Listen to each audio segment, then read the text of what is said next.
Tom's auto shop was on the brink of collapse. Bills were piling up, customers were scarce, and the stress was wearing him thin. He'd spent sleepless nights trying to figure out how to keep the business afloat, but nothing seemed to work. The shop, a small, weathered building on the corner of Maple and Fifth, had been in his family for decades. His father had built it from the ground up, and Tom had taken over after his dad retired. But now, with the rise of big chain repair shops and the economy taking a hit, Tom was struggling to keep the doors open. One rainy afternoon, as he stood outside his shop, staring at the empty parking lot, he noticed a man sitting under the awning of the building next door. The man was drenched, his clothes tattered, and his face etched with exhaustion. He had a scruffy beard and a worn-out backpack beside him, but what caught Tom's eye was the toolbox sitting next to him. It was old and battered, but the tools inside were neatly organized, gleaming despite their age. Tom hesitated for a moment, then walked over. "Hey, you okay?" he asked. The man looked up, his eyes wary but kind.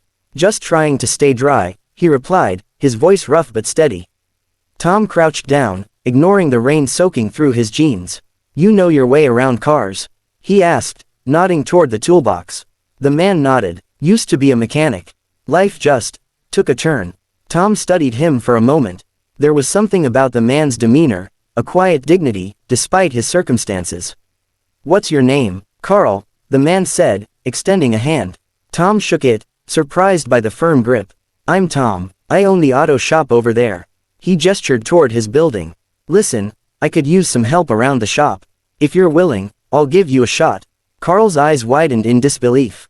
"You'd hire me, just like that?" Tom shrugged. "Desperate times call for desperate measures. Besides, I've got a feeling about you." Carl hesitated, then nodded. "I won't let you down." Tom led Carl into the shop, handing him a clean set of work clothes and a towel to dry off. As Carl changed, Tom couldn't help but notice the scars on the man's hands, marks of a lifetime spent working with tools. The first car that came in that afternoon was a beat-up sedan with a sputtering engine. The owner, a frazzled young woman, explained that she'd been to 3 other shops, and no one could figure out what was wrong. Carl listened intently, then popped the hood. Within minutes, he diagnosed the problem, a faulty fuel injector. He worked quickly and efficiently, his hands moving with a precision that left Tom in awe. "You're good," Tom said as Carl tightened the last bolt. Carl shrugged modestly. "Just doing my job." By the end of the day, Carl had fixed 3 cars, each one more complicated than the last. Tom watched in amazement as Carl worked, his confidence growing with every repair. That evening, as they closed up the shop, Tom handed Carl a set of keys. "There's a room above the shop. It's not much, but it's dry and warm. You're welcome to stay there." Carl's eyes filled with gratitude. "Thank you, Tom. I don't know how to repay you." "Just keep doing what you're doing," Tom said with a smile. Over the next few days, Carl's presence began to transform the shop. Word spread quickly about the miracle mechanic who could fix anything. Customers started pouring in, drawn by the stories of Carl's skills. One afternoon, a man brought in a vintage Mustang that had been sitting in his garage for years. "I've been to every shop in town," the man said. "No one can get it running." Carl spent hours working on the car, his focus unwavering. When he finally turned the key, the engine roared to life, its deep rumble filling the shop. The owner's face lit up with joy. "I can't believe it," the man said, shaking Carl's hand.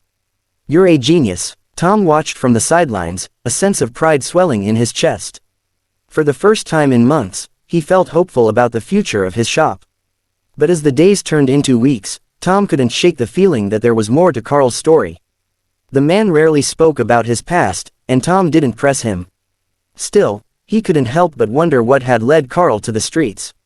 One evening, as they sat in the shop after closing, Tom decided to ask.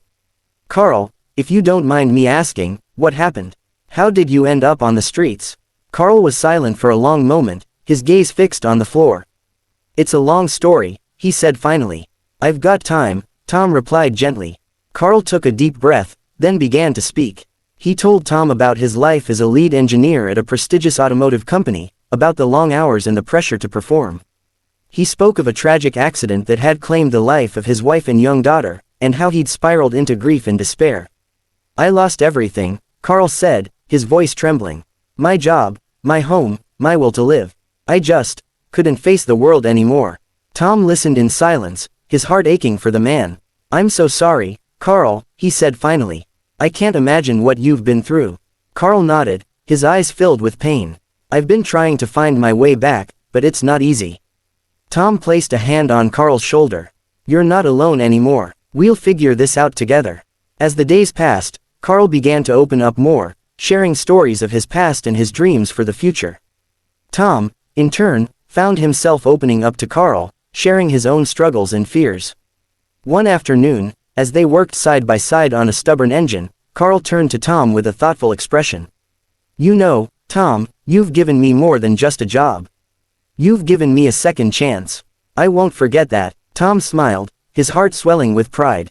"You've given me something too, Carl.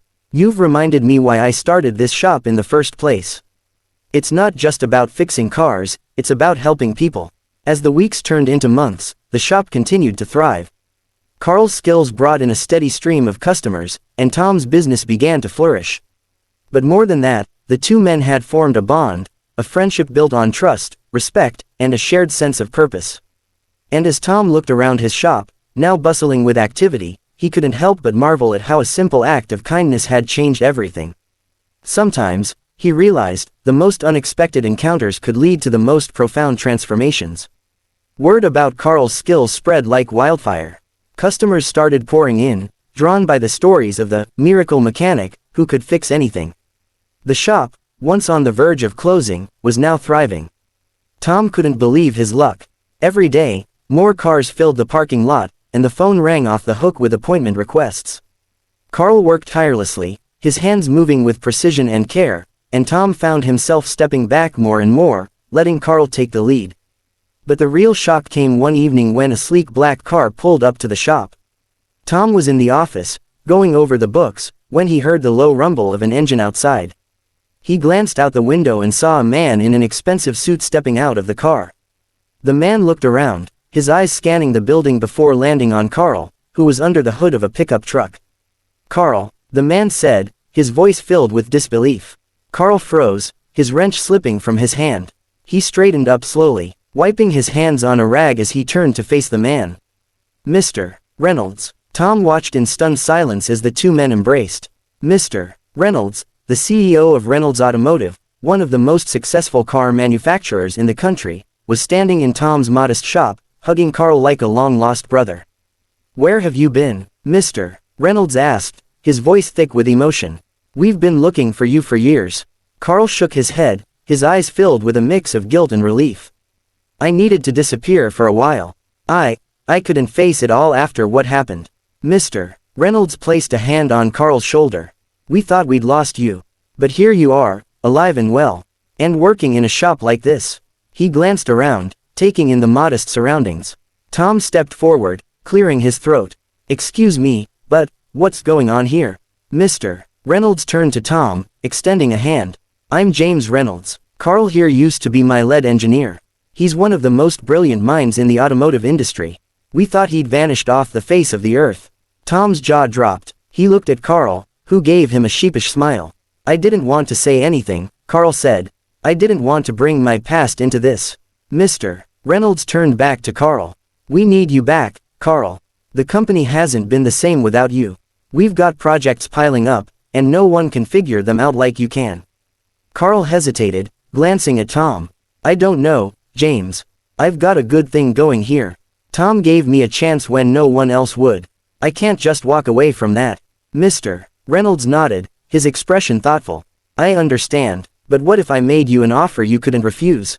He turned to Tom. "You own this shop, right?" Tom nodded, still trying to process everything. "Yes, sir. How would you feel about a partnership?" Mr. Reynolds asked. "We've been looking to expand our service centers, and this shop has potential. With Carl leading the charge, we could turn it into something special." Tom's mind raced. A partnership with Reynolds Automotive. It was the kind of opportunity he'd never dreamed possible. But he couldn't make this decision without Carl. "What do you think, Carl?" Tom asked. Carl looked between Tom and Mr. Reynolds, his expression torn. "I don't want to leave you hanging, Tom. You've done so much for me."